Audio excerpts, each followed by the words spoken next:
Hello, everyone. Welcome to the last talk of this content.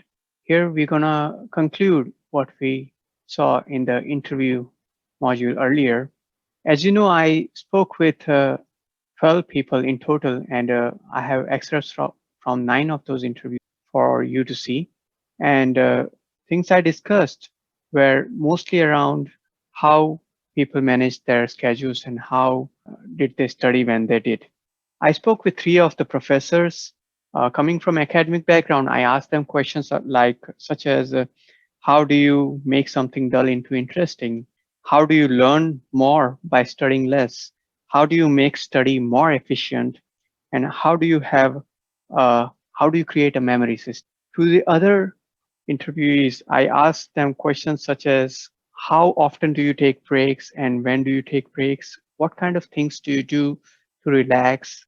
What was the role of exercises, yoga, or meditation in helping you reducing your stress and anxiety levels and study better? Then I asked them about their childhood and I asked them, reflecting back to your childhood, what did your family, how did your family treat your learning? I asked them if they use multi-mode inputs to learn things. One of the key questions I asked them was, how do you avoid illusion of competence? Like thinking that you know something, but you don't really know it, pointing at self-assessment and exercise, taking exams and evaluating your own background.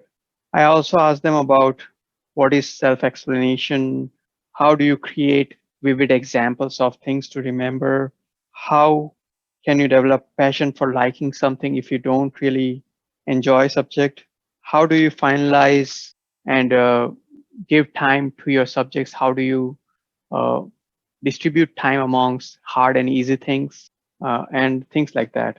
So as we saw, they all had pretty good answers to all of these questions, and they gave us insight into their world and how what are the things that they do that helps them uh, keep up with their everyday demands. And we found out that scheduling and planning was one of the things that everyone did in one form or another. Planning things ahead helped them organize their days, weeks, even months and year. And planning things also took some cognitive responsibility off of their brains. We spoke with some students who are currently working as well as studying, along with taking responsibilities for their family and doing household chores and everything. And we saw that scheduling can come in very handy when you are very busy and you have a lot of demand from everywhere.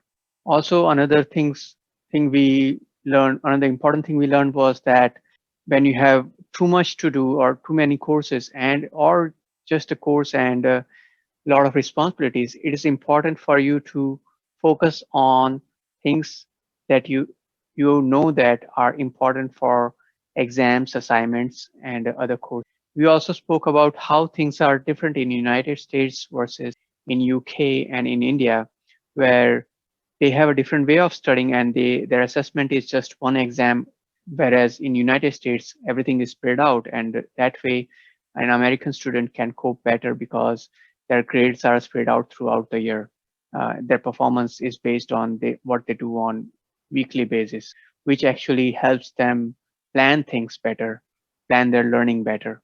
I asked some of the interviewers specifically about their exercise routine and the relaxation routines and what are the things that they enjoy doing. So it general consensus was that everyone liked some sort of light exercises, body weight exercises, running or taking a walk, and it also taking breaks in which they did this kind of activities helped them relaxed as well.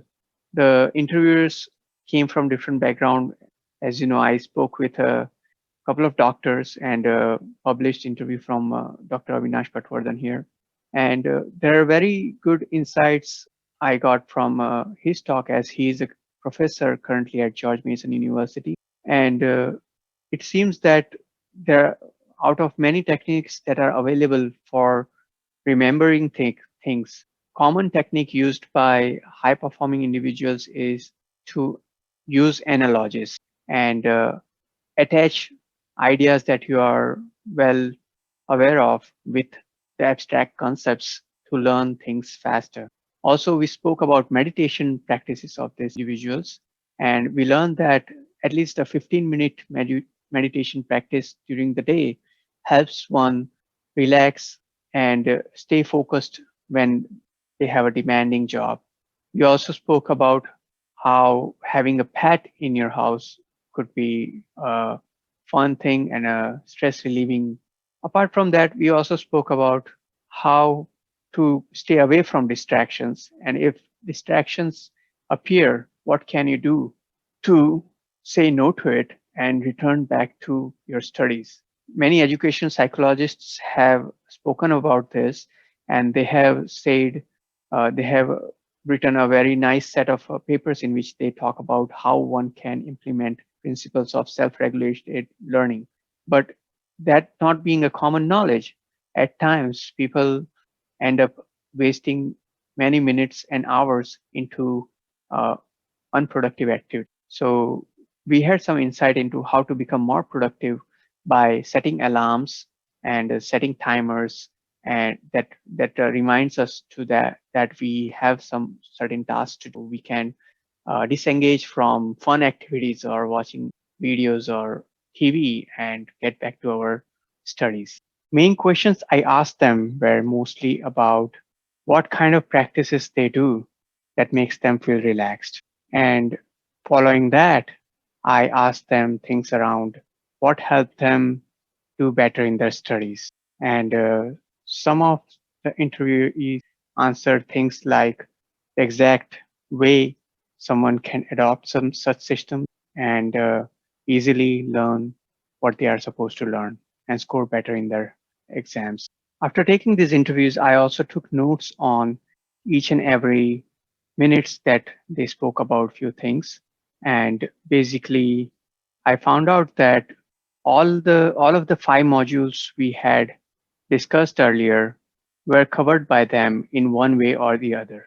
For example, most of them had certain way to feel calm and relaxed when they are facing some stress or anxious situation, and all of them had a way to do educational activities so that it was efficient and they were not spending too much time with studies. From the lot of the excerpts, we can see that we had their personal stories and how they use principles like checklists, scheduling, and making notes and making lists into their day-to-day activities, and how it actually helps them in very in a situation that could turn into a very difficult one. We spoke with people from all around the world, and I basically took excerpts from the best ideas that were given by them. Although some of them didn't know exact terminology of psychotherapy and treatments available, such as ACT or mindful based therapies, they had some sort of practice in their day-to-day routine that helped them move forward with their studies, life, and career. Another important aspect that some of them spoke about was importance of having a support group and having friends that with whom you can discuss your concerns and finding solutions to problems that you may in that way. Also, we spoke a little bit about how diet and exercise are important part of their routine, and everyone who wants to score well or just live a happy life should include diet and exercise in their have a good diet and include some exercise in their routine.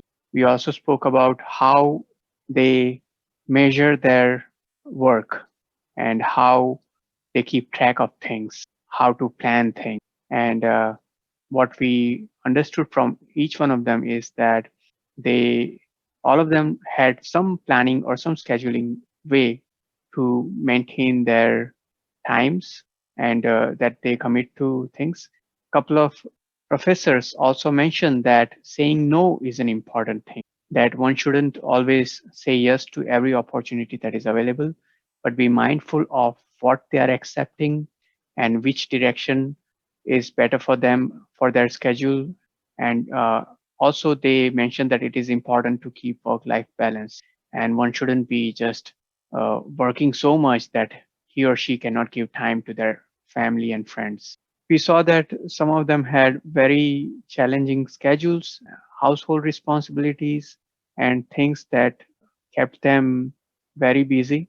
Even after such responsibilities, they were able to a very carry out their studies in a very technical domain, which would otherwise not be possible unless if they were not using things such as planning and scheduling their commitment.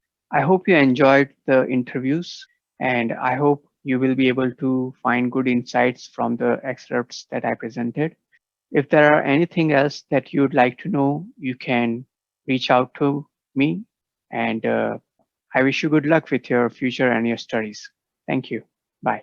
Concluding the interviews, I took total of 12 interviews with some of the professors, pilot, couple of doctors, some people who practice yoga, and you saw they all come from diverse background. They have different kind of education system, education background, and everything. Because the overarching thing of this discussion was to come up with tools and techniques that help students improve their performance. I took ideas from many different perspectives. As you saw them, I hope you were also able to get some good ideas from these talks and you enjoyed the interviews. If there are any questions that you have, feel free to reach out to me and I will try to answer your questions. Thank you.